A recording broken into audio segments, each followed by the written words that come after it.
من الشيطان الرجيم بسم الله الرحمن الرحيم ولسوف يعطيك ربك فترضى صدق الله مولانا العظيم وصدق رسوله النبي الأمي الكريم إن الله وملائكته يصلون على النبي يا أيها الذين آمنوا صلوا عليه وسلموا تسليما الصلاة والسلام عليك يا سيدي يا رسول الله وعلى آلك وأصحابك يا سيدي يا نبي الله الصلاة والسلام عليك يا سيدي يا نور الله وعلى آلك واصحابك يا رحمة للعالمين سلام اس پر کہ جس نے بے کسوں کی دستگیری کی، سلام اس پر کہ جس نے بے کسوں کی دستگیری کی، سلام اس پر کہ جس نے بادشاہی میں فقیری کی، سلام اس پر کہ اسرار محبت جس نے سمجھائے، سلام اس پر کہ جس نے زخم کھا کر پھول برسائے،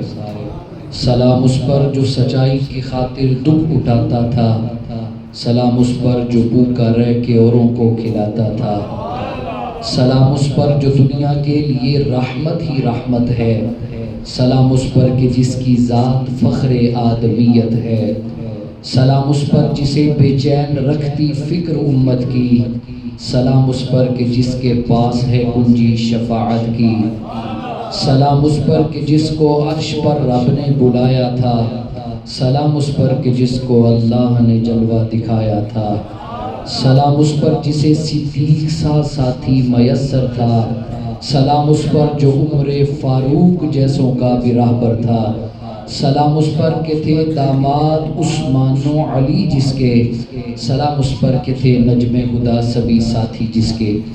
اللہ جل جلالہ و تمام برحان و عظم شانہ کی حمد و ثنا، درود اللہ محدودہ کے نامیدار مدنی تاجدار شب اسرا کی دلہ والی ارض و سما جان کائنات بلکہ جان دو جہان کائنات احمد مجتبی حضرت محمد مصطفیٰ صلی اللہ علیہ وعلا آلہ وصحابہ وسلم کی بارگاہ عالیہ میں درود و سلام کا نذرانہ پیش کرنے کے بعد واجب الاحترام ذوی احتشام صاحب زینت مسند صدارت صاحبزادہ علامہ محمد رحیم عسکر معصومی صاحب اور آج کی اس خوبصورت محفل پاک کے میزبان زینت الحفاظ، زینت العلماء، زینت القراء، مخلص فی اللہ حضرت قاری محمد ادریس نعیمی صاحب، جناب غلام مصطفیٰ فردوسی صاحب، حافظ محمد کامران صاحب، حافظ محمد عاطف نذیر صاحب، چودھری طارق محمود صاحب، علامہ محمد شوکت صاحب اور طلباء کرام جتنے آپ تشریف لائے، دعا فرمائے اللہ رب العزت آج کی اس خوبصورت بزم کو اپنی بارگاہ میں شرف قبولیت عطا فرمائے، ہم سب کے لیے باعث برکت و باعث نجات بنائے۔ جب ہم ان محافلوں کا انعقاد کرتے ہیں تو ہم سے سوال ہوتا ہے کہ آپ یہ محفلیں کیوں سجاتے ہیں؟ سوال کرنے والے بھی مسلمان ہیں اور وہ کہتے ہیں کہ مسلمان جیسی بھی ہیں، لیکن آپ یہ محفلیں کیوں سجاتے ہیں؟ میں کہتا ہوں سوال یہ نہیں ہے، ہمارا سوال یہ ہے کہ ہم محفلیں کیوں نہ سجائیں۔ دنیا میں جب بھی سچی پرخلوص اور بے لوث محبت کی بات کی جاتی ہے تو ماں کی محبت کا تذکرہ کیا جاتا ہے کہ ماں اپنی اولاد سے سچی بے لوث اور پرخلوص محبت کرتی ہے۔ میں کہتا ہوں خدا کی قسم آج تک کسی ماں نے بھی اپنی اولاد سے اتنی محبت نہیں کی جتنی محبت مدینے والے نے اپنی امت سے فرمائی ہے۔ اور حقیقت تو یہ ہے کہ جناب حضرت حوا علیہ السلام سے لے کر قیامت تک آنے والی ساری ماؤں کا پیار ترازو کے ایک پلڑے میں رکھا جائے اور حضور کا امت سے پیار ترازو کے دوسرے پلڑے میں رکھا جائے تو حضور کا امت سے پیار پھر بھی آدھا ہے، پھر بھی افضل ہے۔ خدا کی قسم آج تک کوئی کسی کے غم میں اتنا نہیں رویا جتنا حضور اپنی امت کے غم میں روئے ہیں۔ انسان سب سے زیادہ محبت اپنی ذات سے کرتا ہے، لیکن خدا کی قسم ہمیں اپنی ذات سے بھی اتنی محبت نہیں ہے جتنی رسول اللہ کو ہم سے محبت ہے۔ ہمیں اپنی اتنی فکر نہیں ہے جتنی رسول اللہ کو ہماری فکر ہے۔ امیر المومنین حضرت عمر فاروق رضی اللہ تعالیٰ عنہ فرماتے ہیں جان عالم کے ایک صحابی تھے جن کا نام ہے حضرت عبداللہ، ان کی عادت یہ تھی کہ وہ جب بھی بارگاہ اقدس میں آتے تو سرکار کو ہنسایا کرتے تھے، لیکن وہ شراب پینے کے عادی تھے۔ ہمیں اپنی اتنی فکر نہیں ہے جتنی رسول اللہ کو ہماری فکر ہے۔ وہ شراب پینے کے عادی تھے، انہیں کئی مرتبہ بارگاہ اقدس میں اس حالت میں لایا گیا کہ انہوں نے شراب پی رکھی تھی، ایک دفعہ اسی حالت میں لایا گیا کہ انہوں نے شراب پی رکھی اور میری سرکار نے ان پر ہاتھ کو جاری کیا، یعنی انہیں کورے مارے جا رہے تھے۔ جب انہیں کورے لگ رہے نا تو صحابہ میں سے ایک بندہ بول کر کہنے لگا کہ اللہ کی لعنت ہو تم پر کہ تم اللہ کے محبوب کی بارگاہ میں کئی مرتبہ اس حالت میں آئے ہو کہ تم نے شراب پی رکھی ہے۔ جب جان عالم صلی اللہ علیہ وسلم نے ان کی یہ بات اپنے کانوں سے سنی تو حضور نے فرمایا خبردار میرے صحابی پہ لعنت نہ کرو، کہا آقا یہ شرابی ہے، ہم اپنی جان سے اتنی محبت نہیں کرتے جتنی رسول اللہ ہم سے کرتے ہیں۔ کہا آقا یہ شرابی ہے، میری سرکار نے فرمایا میں بھی جانتا ہوں یہ شرابی ہے، آقا اس پہ لعنت کیوں نہ کریں؟ فرمایا اس لیے کہ یہ اللہ اور اللہ کے رسول سے محبت فرماتا ہے۔ اور دنیا میں سب سے زیادہ نفرت مجرم سے کی جاتی ہے، مرنے کے بعد بھی ہمارے ہاں جرم کرنے والے کو جلا دیا جاتا ہے، لیکن دیکھو سرکار اپنے امتیوں سے کتنی محبت فرماتے ہیں۔ اور ایک درجہ آگے چلے تو میری سرکار کے ایک صحابی ہیں حضرت ماعز اسلمی رضی اللہ تعالیٰ عنہ، وہ ایک دن بارگاہ اقدس میں پیش ہوئے، آ کر عرض کی کہ حضور مجھے پاک کر دے، تو جان عالم نے اپنا چہرہ دوسری طرف کر لیا، پھر کہا حضور مجھے پاک کر دے، میری سرکار نے چہرہ پھر دوسری طرف، تیسری دفعہ، جب چوتھی دفعہ انہوں نے کہا کہ حضور مجھے پاک کر دے تو میری سرکار نے فرمایا جاؤ جا کے رب سے معافی مانگو۔ انہوں نے پھر سوال کیا حضور مجھے پاک کر دے تو میری سرکار نے فرمایا کیا کیا؟ عرض کی کہ حضور مجھ سے فلاں گناہ ہو گیا، مجھ سے زنا ہو گیا۔ تو جان عالم نے صحابہ سے فرمایا دیکھو اس کا ذہنی توازن تو خراب نہیں ہے، حضور نہیں ہے۔ فرمایا اس نے شراب تو نہیں پی رکھی، شراب بھی نہیں پی۔ تو اب جو سزا تھی اسلام نے انہیں سنساری کا حکم دیا، حضور نے فرمایا انہیں رجم کیا جائے۔ اب سرکار نے مصلی بچھایا اور سامنے انہیں رجم کیا جا رہا، جب انہیں پتھر لگتا تو حضور بے چین ہو کے کھڑے ہو جاتے، پھر بیٹھتے پھر کھڑے ہو جاتے۔ ایک صحابی عرض کرنے لگے حضور آپ نے خود ہی تو حکم دیا اور خود ہی بے چین ہو رہے ہیں۔ میری سرکار نے فرمایا یہ میری محبت ہے اور وہ میرا عدل ہے، میں نے رب کے قانون کو بھی تو نافذ کرنا ہے نا، قانون بھی تو لوگوں کو بتانے ہیں۔ اب انہیں اسی طرح پتھر مارے جا رہے تھے، دوران پتھر ان کی روح نکل گئی، وہ اللہ کے حضور پیش ہوئے۔ اب ان کے بارے میں صحابہ کے دو گروہ بن گئے۔ اب حضور کا پیار دیکھیے گا، ان کے بارے میں صحابہ کے دو گروہ بن گئے۔ ایک کہنے لگا کہ معاذ اللہ انہوں نے فلاں گناہ کیا اس کی وجہ سے وہ ہلاک ہو گئے، دوسرا گروہ کہنے لگا انہوں نے توبہ کر لی اور اس لیے بخشے گئے۔ اب مجرم سے محبت کیسے کی جاتی ہے یہ مدینے والے آقا بتاتے ہیں۔ وہ کہتے ہیں جب دونوں اپنا معاملہ لے کر حضور کی بارگاہ میں آئے نا، انہوں نے کہا کہ حضور یہ لوگ کہتے ہیں کہ وہ ہلاک ہو گیا، تو جان عالم نے فرمایا خبردار میرے ماعز کے بارے میں کوئی ہلکا جملہ نہ بولنا۔ اب جرم دیکھیے، بندہ جرم کر کے بارگاہ اقدس میں آیا ہے، اب اس کی عزت لوگوں میں کیسے بڑھائی جاتی ہے۔ جان عالم نے فرمایا خبردار میرے ماعز کے بارے میں کوئی ہلکا جملہ نہ بولنا، خدا کی قسم میرے ماعز نے ایسی سچی توبہ کی ہے کہ اگر اللہ میرے ماعز کی توبہ کو میری پوری امت پہ تقسیم فرمائے تو اکیلے ماعز کی وجہ سے اللہ میری ساری امت کی بخشش فرما دے۔ یعنی وہ جو جرم کر کے آتے ہیں جن سے نفرت کی جاتی ہے، سرکار انہیں کیسے سینے سے لگا دیا۔ یہ تو بیگانے تھے نا، یمامہ کا سردار، اسلام کا ازلی دشمن، صبح و شام اسلام کے خلاف باتیں کرتا۔ میری سرکار نے فرمایا کون ہے جو اسے گرفتار کر کے لائے گا؟ ایک صحابی بولے آقا میں گرفتار کر کے لاؤں گا، یہ مجرم ہے۔ تو انہوں نے کیا کیا؟ صحابہ راتوں رات گئے اور گرفتار کر کے لا کے مسجد نبوی کے ستون سے باندھی۔ اب یہ مجرم ہے، حضور فجر پڑھانے کے لیے تشریف لائے تو دیکھا کہ وہ سمامہ اس کا نام تھا، مسجد نبوی کے ستون کے ساتھ بندھا ہوا۔ میری سرکار قریب آئے، میری سرکار نے فرمایا کیا حال ہے؟ دشمن ہے لیکن اخلاق کیسا؟ میری سرکار نے فرمایا کیا حال ہے؟ تو اس نے کہا 3 باب ہے، اگر آپ مجھے چھوڑ دیں گے تو احسان فراموش نہیں ہوں، بدلہ دوں گا۔ نمبر 2 مجھے قتل کریں گے تو قتل کا بدلہ ہوگا۔ نمبر 3 جتنا مال مانگیں گے آپ کے قدموں پہ قربان کر دیں گے۔ حضور گزر گئے۔ دوسرا دن آیا، پھر میری سرکار نے پوچھا، اس نے پھر یہی جواب دیا۔ تیسرا دن آیا، میری سرکار نے پھر پوچھا، اس نے یہی جواب دیا۔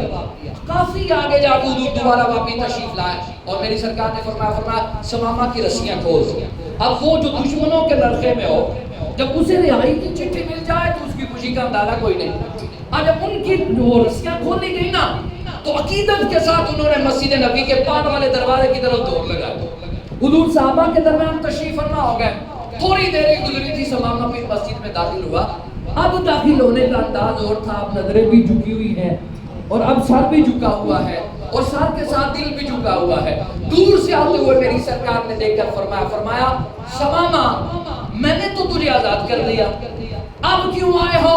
حضرت ثمامہ کہتے ہیں حضور مجھے کلمہ پڑھائیں, میں آپ کے غلاموں کی لسٹ میں آنا چاہتا ہوں, یہ اپنا نہیں ہے, یہ بیگانہ ہے اور صبح و شام اسلام کے خلاف سازش کرنے والا. میری سرکار نے فرمایا ثمامہ پہلے تو گالیاں بکتا تھا, پہلے تو نفرتیں بکتا تھا, اب میرا کلمہ کیوں پڑھنا چاہتا ہے؟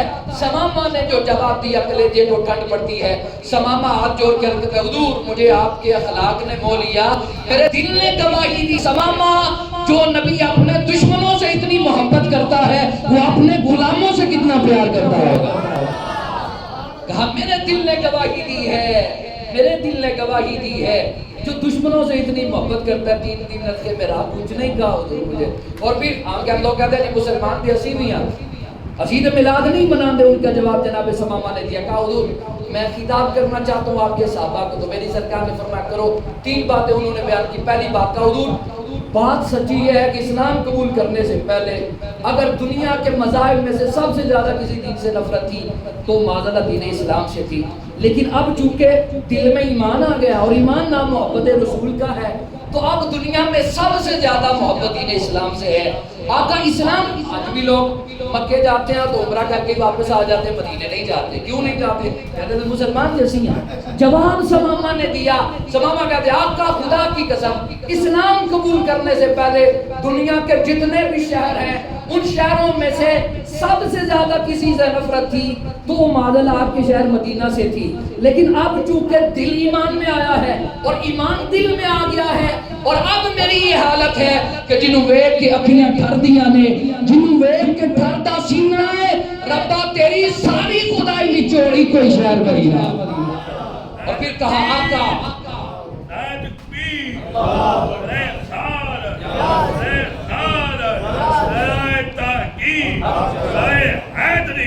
تیسری بات کہی, کہا آقا دنیا میں سب سے زیادہ اگر کسی سے نفرت تھی تو معذلہ مردوں میں سے آپ سے تھی, لیکن اب میری یہ حالت ہے کہ اب میری نگاہوں میں جچتا نہیں کوئی. جیسے میری سرکار ہے ویسا حضور تشریف لائے تو حضور نے وہ کہ جنہیں جوتے کی نوک سمجھا جاتا تھا حضور نے انہیں سینے سے لگایا, معاشرے میں اللہ رتبہ عطا فرمایا. امیر المومنین جناب عمر پاک فرماتے مدینے میں خطوط تھی جس کا ذہنی توازن درست نہیں تھا اور اس کا کام یہ تھا کہ وہ سارا دن مدینے کی گلیوں میں گھومتی رہتی, لوگوں کو کھڑا کرتی, لوگوں سے باتیں کرتی. پاگل کی کون سنتا ہے, لوگ جان چھڑاتے. وہ ایک دن وہ چلتی نہیں اسی اسنا میں مسجد نبی میں تشریف لے آئے اور حضور صحابہ کے جرمن میں خطاب فرما رہے ہیں. دور آ کے اس نے یوں اشارہ کیا اور آج بھی جو گئے ہیں وہ جانتے ہیں کہ عرب کی گرمی کی شدت کی ہے. صحابہ فرماتے ہیں جب اس نے اشارہ کیا نا تو حضور اس کے اشارے پر اس کی طرف چل پڑے. گویا شدت گرمی کا یہ عالم تھا کہ آسمان آگ برسا رہا تھا, زمین تانبے کی طرح تپ رہی تھی اور حضور ننگے قدمین اس کی طرف تشریف لے گئے. اس نے باتیں کرنا شروع کر دی تو گرمی کی شدت کی وجہ سے سرکار کے ماتھے سے پسینے کی بوندیں بہنے لگی. وہ باتیں کر گیا اور حضور تسلی سے اس کی گفتگو سن. صحابہ کہتے ہیں ہمارا جی چاہتا کہ جا کے کہیں حضور یہ پاگل ہے, آپ کا نازک بدن قیمتی وقت آپ کا آپ اس کے لیے وقف کر رہے ہیں, لیکن ادب کا انداز یہ تھا کہتے ہیں جرأت نہ ہوئی ہے بات. حضور جب اس نے ساری باتیں کی کافی دیر اس کی باتیں ہوتی رہی, جب وہ خود تھک گئی نا تو اس نے کہا آج کے لیے اتنی کافی, کل میں پھر آؤں گی. تو سرکار فرمایا جب تمہارا جی چاہے مسجد نبی کے دروازے کھلے ہو, جب تمہارا جی چاہے تو آ جانا. حضور جب واپس تشریف لائے نا تو پسینے سے شرابور تھے. تو صحابہ جناب عمر پاک کہتے ہیں میں نے قریب ہو کر کے حضور جانتے ہیں کہ یہ پاگل ہے اور پورے مدینے میں اس کا کام یہ ہے کبھی کسی کو کرا کرتی ہے, کبھی پورے مدینے میں اس کی کوئی نہیں سنتا. حضور اتنی گرمی آپ نے اتنا وقت صرف اس پاگل کے لیے وقف کر دیا. اب جواب سنیے گا, وہ کہ جنہیں جوتے کی نوک سمجھا جاتا تھا آقا نے انہیں سینے سے کیسے لگایا, آقا نے معاشرے میں رتبہ کیسے دلایا. میری سرکار نے فرمایا عمر میں یہ جانتا ہوں کہ وہ پاگل ہے اور میں یہ بھی جانتا ہوں کہ پورے مدینے میں اس کی کوئی نہیں سنتا. عمر میں اس کی اسی لیے تو سن رہا تھا کہ اس کی پورے مدینے میں کوئی نہیں سنتا. عمر اگر میں محمد بھی نہ سنوں گا تو کسے دکھرے جا کے سنا. اور آج بھی غریبوں کو انہی کا سہارا ہے۔ حضور تشریف لائے تو غلامی کا زمانہ تھا، غلاموں کو جوتے کی نوک سمجھا جاتا تھا، بدتر سے بدتر پکارا جاتا تھا۔ جان عالم نے معاشرے میں انہیں رتبہ عطا فرمایا، انہیں سینے سے لگایا، اور میری سرکار نے فرمایا مسلمانوں جو خود کھانا وہی غلاموں کو کھلانا، جو خود پہننا وہی غلاموں کو پہنانا۔ ایک تبلیغ وہ ہے جو میں قول سے کر رہا ہوں، اور ایک وہ ہے جو میرے فعل سے ظاہر ہوگی۔ اب جو فعل والی ہے وہ زیادہ اثر کرتی ہے۔ میری سرکار نے صرف قولی تبلیغ نہیں کی، آپ نے کردار سے ظاہر کر کے بتایا۔ ایک 6 سال کا بچہ یمن کا رہنے والا والدین سے بچھڑ گیا، بکتے بکاتے وہ مکے کی منڈی میں آیا، حضرت خدیجہ نے خرید کر حضور کی خدمت میں پیش کر دیا۔ اب یہ غلام ہے اور آ گیا میرے حضور کی غلامی میں، صبح بھی حضور کی خدمت، دوپہر کو بھی، شام کو بھی حضور کی خدمت کرتا رہتا ہے۔ ایک دفعہ طواف کعبہ کر رہا تھا، کسی نے دیکھ لیا اور جا کے اس نے اس کے باپ کو بتایا کہ تیرا بیٹا وہاں مسلمانوں کے نبی کے پاس ہے۔ تو باپ نے چچا کو بھی ساتھ لیا اور لے کر مکہ آ کے حضور سے کہا حضور یہ بیٹا ہے، آپ ہمیں واپس کر دے۔ جان عالم نے فرمایا تمہارا بیٹا تو میں کیوں رکھوں گا، لے جاؤ، لیکن ایک شرط ہے، یہ غلام ہے۔ فرمایا اپنے بیٹے سے پوچھ لو، اگر تمہارے ساتھ جانے کے لیے تیار ہے تو لے جاؤ۔ باپ کہنے لگا کیسے ہو سکتا ہے، وہ غلامی کی زندگی بسر کر رہا ہے، کیسے نہ وہ میرے ساتھ جائے گا، میرے ساتھ جا۔ آپ نے بولا پوچھ لو۔ انہوں نے اپنے بیٹے سے پوچھا بیٹا صبح گھر جانا ہے تو حضرت زید رضی اللہ تعالیٰ عنہ نام، آپ نے فرمایا میں تو نہیں جاؤں گا۔ اب باپ بیٹے کی جو گفتگو عقل دنگ رہ جاتی ہے۔ باپ کہتا ہے پتر تو آزادی کی زندگی پر غلامی کی زندگی کو ترجیح دے، اب تجھے تو خوش ہونا چاہیے کہ اب غلامی کی زنجیریں ٹوٹ گئی، چل یمن میں عالی شان گھر ہے، وہاں نوکر چاکر بھی ہیں، تیری ماں بھی ہے، تیری بہن بھی ہے، تیرے بھائی بھی ہیں، لوگ تیری خدمت کریں گے، تو کیوں نہیں جاتا؟ حضرت زید رضی اللہ تعالیٰ عنہ نے جواب دیا، کلیجے کو ٹھنڈ پڑتی ہے۔ حضرت زید رضی اللہ تعالیٰ عنہ فرمانے لگے کہ ابا میں جانتا ہوں کہ یمن میں عالی شان گھر بھی ہے، وہاں نوکر بھی ہے، بنگلہ بھی ہے، ماں بھی ہے، بہن بھائی بھی ہیں، لیکن میں یہاں سے نہیں جاؤں گا۔ بابا کہتا کیوں؟ حضرت زید رضی اللہ تعالیٰ عنہ فرمایا خدا کی قسم قیامت تک آنے والا کوئی باپ بھی اپنی اولاد سے اتنی محبت نہیں کر سکتا جتنی محبت زید سے مدینے والے آقا نے فرمائی ہے۔ میں آج تک کوئی اتنی محبت نہیں کر سکتا۔ حضور سرور عالم نے ارشاد فرمایا کہ اللہ نے ہر نبی کو 3 خاص دعائیں عطا فرمائی۔ ابھی آخری بات اور اس سے ہی یہ ساری گفتگو سمجھ میں آئے گی۔ فرمایا اللہ نے ہر نبی کو 3 خاص دعائیں عطا فرمائی۔ اب عام امت کے لیے، میرے آپ کے لیے کیا پیغام ہے؟ فرمایا اللہ کے ہر نبی نے وہ 3 دعائیں مانگی۔ رب ویسے تو نبی کی ہر دعا قبول ہوتی ہے، 3 خاص دعائیں دی کہ تم ان دعاؤں میں جو کچھ بھی مانگو گے تمہیں دیا جائے گا۔ فرمایا کہ اللہ کے ہر نبی نے دعا مانگی، اللہ نے دیا۔ صحابہ نے کہا حضور آپ کو بھی ملی؟ میری سرکار نے فرمایا ہاں۔ کہا حضور آپ نے دعائیں مانگ لی؟ تو میری سرکار نے فرمایا ہاں 2 دعائیں میں نے مانگ لی ہیں اور 1 دعا بھی باقی ہے۔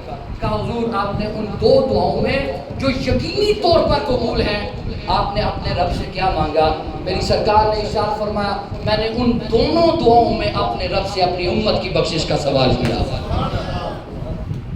فرمایا دونوں دعاؤں میں اپنے رب سے امت کی بخشش۔ آپ ام المومنین اما عائشہ صدیقہ فرماتی ہیں سرکار کے دکتے جگر جناب حضرت ابراہیم علیہ السلام کے انتقال ہوگا، اپنا پتر بیمار ہونا تو باپ کے ساتھ ایک ایسا تعلق ہے، باپ ڈاکٹر کے سامنے ترلے منتیں کر رہا ہوتا ہے کہ ڈاکٹر جی کچھ بھی کر لو میرا پتر بچنا چاہیے، لیکن سرکار کا امت سے کیا پیار ہے۔ ام المومنین فرماتی ہے میں نے بارگاہ اقدس میں حاضر ہو کر کہا کہ حضور ابھی ایک دعا باقی ہے، آپ اپنے رب سے کہہ دینا کہ اللہ آپ کے شہزادے کو زندہ فرما دے۔ میری سرکار نے فرمایا اپنی اولاد کے لیے دعا نہیں مانگا۔ انسان سب سے زیادہ محبت اولاد سے کرتا ہے، اولاد میں سے بیٹے سے۔ حضور ایک دعا باقی ہے، آپ اپنے رب سے کہہ دیں لگتے جگر کو زندہ کر دے۔ آپ نے فرمایا آج نہیں مانگا۔ حضور کب مانگیں گے؟ میری سرکار نے فرمایا یوم یفر المرء من اخیہ وامہ وابیہ وصاحبتہ وبنیہ۔ فرمایا کل قیامت کے دن جب باپ بیٹے سے بھاگے گا، بیٹا باپ سے بھاگے گا، ماں بیٹی سے بھاگے گی، بیٹی ماں سے بھاگے گی، بھائی بھائی سے بھاگے گا، جب کوئی کسی کے کام نہیں آئے گا تم ساروں سے تھک ہار کے بالآخر مجھ محمد کے دروازے پہ آؤ گے، اس وقت تیسری دعا بھی میں رب سے اپنی امت کی بخشش کے لیے مانگوں گا۔ حضور ساری ساری رات قیام کی حالت میں اپنے رب کی حضور دعا مانگتے اور ایک ہی دعا، اے میرے مولا میری امت کو بخش دے۔ اسی اسنا میں ایک دن آنکھوں میں آنسو بہ رہے تھے تو خدا نے جبریل کو بھیجا، فرمایا جبریل جاؤ میرے یار سے پوچھو کہ رونے کی وجہ کیا؟ کہا اللہ معاملہ امت کا ہے۔ تو رب نے جبریل کو پیغام دے کر کہا حبیب جا کر میرے محبوب سے کہہ دو کہ غم نہ کر، سنردیک فی امتی کا، تجھے تیری امت کے بارے میں راضی کر دیں گے۔ اب یہ حدیث پاک سن لیں اور اسے کوشش کریں، صبح و شام یاد رکھیں، اس کا لطف محسوس کریں۔ صحابہ نے بارگاہ اقدس میں سوال کیا کہ حضور آپ کا رب آپ کو راضی کرنا چاہتا ہے، آپ اپنے رب سے راضی کب ہوں گے؟ یہ محفل کیا ساری زندگی سر سجدے میں گزار دے تب بھی حق ادا نہ ہوگا۔ جان عالم نے فرمایا اذا لا اعطى واحد من امتی فی النار، فرمایا اگر یہی بات ہے کہ میرا خدا مجھے راضی کرنا چاہتا ہے تو خدا کی قسم میں اس وقت تک اپنے رب سے راضی نہ ہوں گا جب تک اپنا آخری امتی بھی جہنم سے نکال کے جنت میں داخل نہ کروں۔ دعا ہے اللہ رب العزت مجھے اور آپ کو حضور سرور عالم کا اس انداز میں کہ ہماری زبانوں پر درود و سلام کی گجرے اور رب العالمین کا شکریہ ادا کرتے ہوئے گزر جائے۔ اللہ تیرا شکر ہے کہ تو نے ہمیں اپنے محبوب کی امت میں پیدا فرمایا۔ اللہ آج کی اس خوبصورت قدم کو اپنی بارگاہ میں شرف رکھتے عطا فرمائے۔ آخر دعوانا ذکر پہ جہر کرتے ہیں، اس کے بعد انشاءاللہ دعا کریں۔ اللہ ہو اللہ ہو اللہ ہو اللہ ہو اللہ ہو اللہ ہو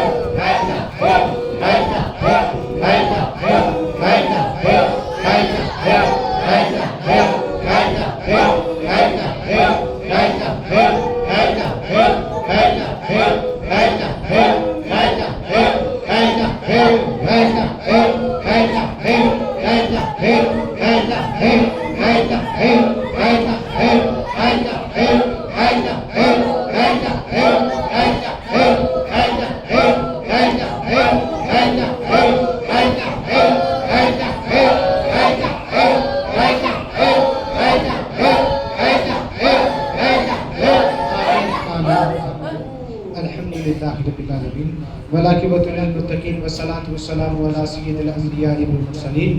مالک و مولا تیری توفیق سے چند منٹ تیری یاد میں تیرا ذکر کرتے ہوئے، تیرے پاک کلام کی تلاوت کرتے ہوئے، تیرے حبیب کی ثنا بلند کرتے ہوئے، مالک تیرے محبوب کا فرمان سنتے ہوئے گزارے۔ الہی سب کا ثواب تیری عظیم اور بلند بلا بارگاہ میں پیش کرتے ہیں، قبول فرما۔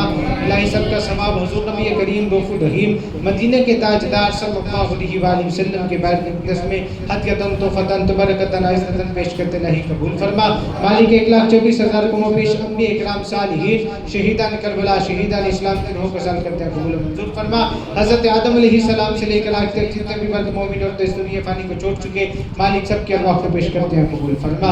الہی خصوصاً بالخصوص حاضرین مجلس کے ساتھ تعلق رکھتے ہوئے چھوٹے بڑے بہن بھائیوں میں سے، عزیز و قربا میں سے، والدین میں سے، مالک جو بھی اس دنیا فانی سے چلا گیا سب کی بخشش و مغفرت فرما۔ الہی قاری محمد ادریس نعیمی صاحب، علامہ صاحب اور چودھری طارق صاحب، لالا جی ان کے والد مالک مولا اس دنیا فانی سے چلے گئے، الہی سب کی بخشش و مغفرت فرما۔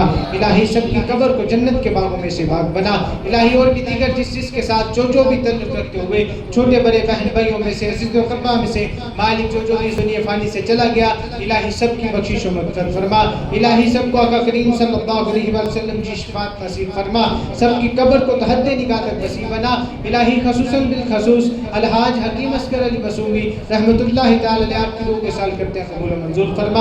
الہی جن کا یہ فیض چل رہا ہے، جن کی یہ مالک کے تمام معاملات جنہوں نے چلائے، الہی ان کی بخشش و مغفرت فرما۔ الہی ان کے درجات کو بلندی عطا فرما۔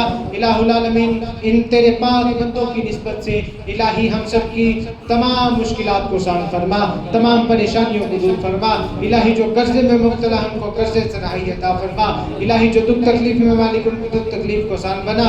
الہی ہم سب کو شیطان کے شر سے محفوظ فرما، حاسدین کے حسد سے محفوظ فرما۔